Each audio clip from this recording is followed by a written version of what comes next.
chào các bạn. Nếu bạn là người mới tham gia Forex, chắc chắn sẽ bối rối khi chọn sàn giao dịch. Có quá nhiều yếu tố cần quan tâm như là uy tín, tốc độ khớp lệnh, hỗ trợ khách hàng, đặc biệt là phí giao dịch bao gồm split và swap. Nhằm giúp cho các bạn có thêm những thông tin để lựa chọn sàn tốt hơn, trong video này tôi sẽ so sánh chi tiết 3 sàn lớn tại Việt Nam, đó là Xnet, IC Market và XTB. Xem là sàn nào có split lớn nhất, swap dễ chịu nhất và phù hợp nhất với người mới. Cuối video tôi sẽ gợi ý chiến lược chọn sàn tối ưu để giúp bạn tiết kiệm chi phí giao dịch. Cùng đón xem nhé. Để có thể tự học Forex một cách bài bản, các bạn hãy bấm vào nút đăng ký ở phía dưới video này. Team đã tổng hợp kiến thức về Forex theo từng danh sách phát. Khi click vào tên kênh, các bạn có thể tìm đến phần danh sách phát quan trọng này. Bên cạnh đó, bạn có thể truy cập vào website của kênh Tự học Forex. Chúng tôi đã để trong phần mô tả của mỗi video. Bạn có thể truy cập trực tiếp vào website để cập nhật những thông tin mới nhất và chính xác nhất về thị trường này. Trước khi bước vào so sánh, chúng ta sẽ cùng lướt nhanh về hai cái khái niệm quan trọng này, đó là split và swap. Split nó là chênh lệch giữa giá mua hay là ask và giá bán burst của một cặp tiền. Split càng thấp, bạn càng tốn ít phí khi vào lệnh. Thế còn swap nó là phí qua đêm, áp dụng khi bạn giữ lệnh sang ngày hôm sau.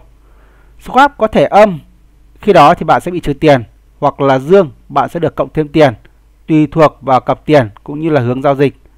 Và nó còn tùy thuộc vào cái thời điểm các bạn giao dịch nữa. Với những người mới thì các bạn thường quan tâm đến split hơn. Tuy nhiên phí swap cũng rất là quan trọng nếu bạn hay giữ lệnh lâu. Về ba sàn giao dịch Xnet, IC Market hay là XTB ấy, thì sàn Xnet nó nổi tiếng với đòn bẩy cao, nạp rút nhanh, hỗ trợ tiếng Việt tốt, split cạnh tranh. Đòn bẩy tối đa của sàn Xnet lên đến 1 trên vô cực. Đối với sàn IC Market ấy, thì nó là một cái sàn của Úc rất là uy tín, khớp lệnh SN cực nhanh, phù hợp cho scalping và EA, tức là những người giao dịch sử dụng robot đấy ạ. Đối với sàn XTB thì đây là một cái sàn đã ra đời từ rất là lâu ở châu Âu. Sàn có nhiều sản phẩm giao dịch, nền tảng giao dịch của sàn là Xstation, thân thiện, hỗ trợ khách hàng tốt. Cả ba sàn đều được quản lý bởi các cơ quan tài chính lớn nên độ an toàn với vốn của bạn rất là cao. Các bạn hoàn toàn có thể yên tâm khi giao dịch tại các cái sàn này. Trên các cái sàn giao dịch ấy, thì split và phí swap của mỗi sản phẩm nó là khác nhau. Và thông thường ấy thì cái split nó sẽ được thả nổi. Lấy ví dụ ở đây thì tôi đang mở một cái nền tảng giao dịch của sàn IC Market. Ở đây là nền tảng giao dịch MetaTrader 4. Và các bạn có thể thấy ở đây thì tôi có một cái indicator để có thể hiện cho tôi cái split của sản phẩm như thế này. Tuy nhiên các bạn cũng có thể xem thông tin về split của các sản phẩm một cách rất là dễ dàng khi các bạn vào trong cái phần Market Watch. Đây ạ. Các bạn có thể bấm tổ hợp phím Ctrl M thì nó sẽ hiện ra cái phần này. Vào đây thì các bạn sẽ thấy được tên của sản phẩm này, giá burst, giá ask. Muốn hiện ra split ấy, thì các bạn chuột phải lên trong cái phần Market Watch này nhé. Các bạn chọn đến giúp tôi cái mục split. Đó thì nó đã thêm cho tôi một cái cột split ở phía này. Đây ạ, tôi sẽ kéo rộng cái này ra này. Đây. Đây là chênh lệch giữa giá mua và giá bán. Thế còn nếu như các bạn muốn tìm hiểu về phí qua đêm của một cái sản phẩm ấy thì các bạn chuột phải lên cái sản phẩm đó, các bạn chọn vào specification. Và kéo xuống phía dưới một chút thì các bạn sẽ thấy cái mục swap long và swap short. Đây chính là phí qua đêm đối với cái sản phẩm ở cái thời điểm hiện tại. Trong trường hợp phí qua đêm ở đây là một số âm thì khi các bạn để lệnh qua đêm các bạn sẽ bị mất tiền. Thế còn trong trường hợp cái phí qua đêm nó là một số dương như thế này thì khi các bạn để lệnh qua đêm các bạn sẽ được thêm tiền.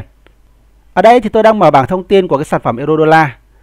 Và với con số như thế này thì trong trường hợp tôi thực hiện bán cái sản phẩm này với cái khối lượng là một lót thì tôi để qua đêm. Mỗi đêm tôi sẽ được cộng thêm là 3,297 đô. Thế còn nếu như tôi thực hiện một cái lệnh theo chiều long ấy thì khi tôi để lệnh qua đêm với cái khối lượng giao dịch là một lót tôi sẽ bị mất là 11,573 đô. Đấy, ở cái thời điểm hiện tại nó là như vậy. Ở cái thời điểm khác thì cái con số này nó có thể khác đi. Và với cái sản phẩm khác thì cái phí này nó cũng sẽ khác. Nói chung ấy là split và swap của các cái sản phẩm ở những cái thời điểm khác nhau nó có thể là khác nhau. So sánh về split của các sàn ấy thì để so sánh khách quan tôi sẽ lấy dữ liệu split trung bình của cặp euro đô la và cái cặp sản phẩm XLU USD hay là vàng đấy ạ, và sản phẩm GBP USD. Đây là những cái cặp sản phẩm phổ biến nhất trong lĩnh vực Forex. Thì nhìn trên màn hình các bạn có thể thấy đối với cái sản phẩm euro đô la ấy thì trên sàn Xnet split trung bình của nó là từ 0.0 cho đến 0.3 pip. Thế còn đối với sàn IC Market split nó từ 0.0 cho đến 0.1 pip. Sàn XTP là từ 0.9 cho đến 1.3 pip. Đây là những thông số tính cho loại tài khoản do split. Cùng với sản phẩm này nhưng tính cho loại tài khoản standard ấy thì split trên sàn Xnet nó là từ 0.6 cho đến 1 pip. Spread trên sàn IC Market nó là từ 0.6 cho đến 0.8 pip. Và sàn XTP thì nó vẫn là 0.9 cho đến 1.3 pip. Lý do là bởi vì sàn XTP thì nó chỉ có một loại tài khoản thôi. Thế còn với sàn XNET hoặc là sàn IC Market thì nó có nhiều những cái loại tài khoản khác nhau.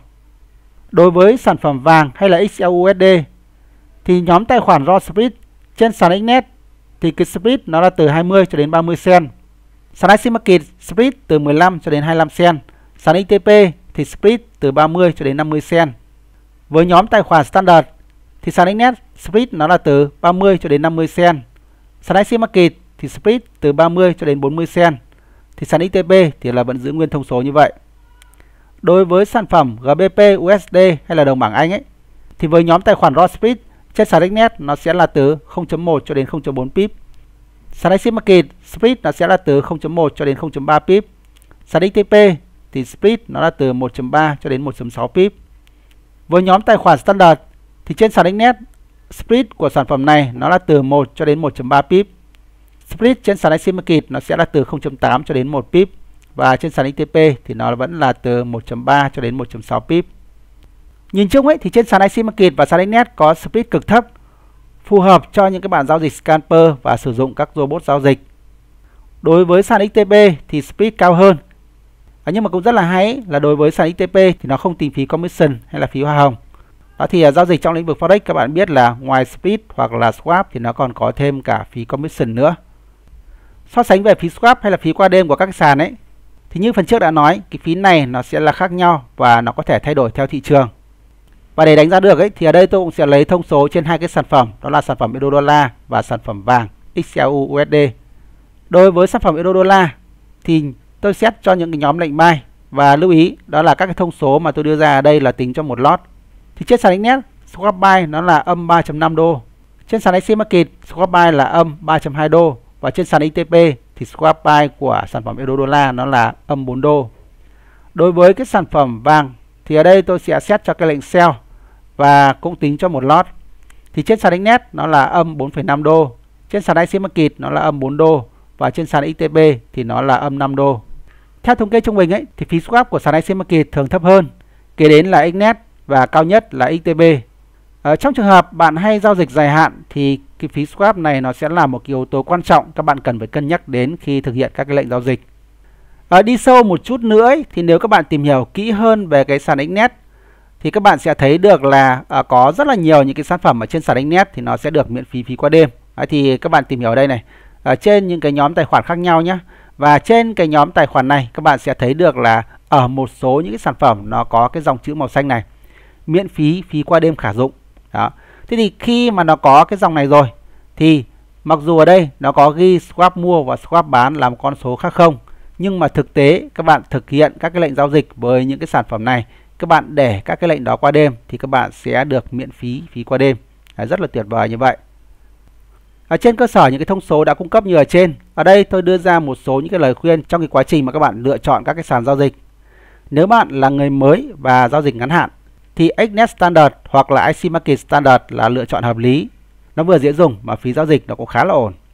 Đặc biệt nếu như các bạn tìm hiểu sâu hơn thì với cái nhóm tài khoản Standard trên các cái sàn này thì cái số tiền ở cái lần nạp đầu tiên sàn nó yêu cầu nạp vào trong tài khoản nó cũng khá là bé. Đó, và với cái số tiền bé như thế thì các bạn có thể luyện tập giao dịch một cách rất là an toàn. Đấy, các bạn không lo lắng rằng sẽ bị mất một cái khoản tiền lớn khi các bạn mới tham gia cái quá trình đầu tư. Trường hợp bạn là một scalper hoặc hay dùng các robot giao dịch thì bạn nên lựa chọn loại tài khoản raw spread của sàn XNET hoặc là sàn IC Market để hưởng spread siêu thấp. Ở quá trình giao dịch scalping thì các bạn sẽ thấy được là cái spread này nó ảnh hưởng rất là nhiều đến cái kết quả giao dịch đấy ạ. Trường hợp bạn thích những cái nền tảng dễ nhìn, không tách phí commission, muốn đầu tư dài hạn thì XTP sẽ là một cái lựa chọn phù hợp. Kế đến thì các bạn có thể cân nhắc đến cái sàn XNET. Bởi vì rất là nhiều những cái sản phẩm trên sàn XNET này thì nó lại được miễn phí phí qua đêm. Có thể nói cái việc chọn sàn giao dịch đúng sẽ giúp bạn tiết kiệm khá là đáng kể cái chi phí giao dịch cũng như là tối ưu cái lợi nhuận giao dịch của mình. Và quá trình giao dịch thì các bạn hãy nhớ phí thấp chưa chắc đã là tất cả, mà nó còn cần cái sự ổn định, sự uy tín và hỗ trợ khách hàng tốt. Các bạn cần phải cân nhắc thêm một số những cái yếu tố khác khi mà quyết định lựa chọn một cái sàn giao dịch sao cho nó phù hợp nhất. Và trên đây là toàn bộ những thông tin liên quan đến phí spread và phí swap của ba cái sàn giao dịch mà tôi muốn giới thiệu đến các bạn. Hy vọng rằng những cái thông tin này hữu ích cho các bạn. Và nếu như các bạn cảm thấy nó hữu ích thì đừng quên like, share, subscribe để chúng tôi có động lực làm thêm nhiều nội dung so sánh và hướng dẫn Forex nhé. Chúc bạn giao dịch an toàn và hiệu quả.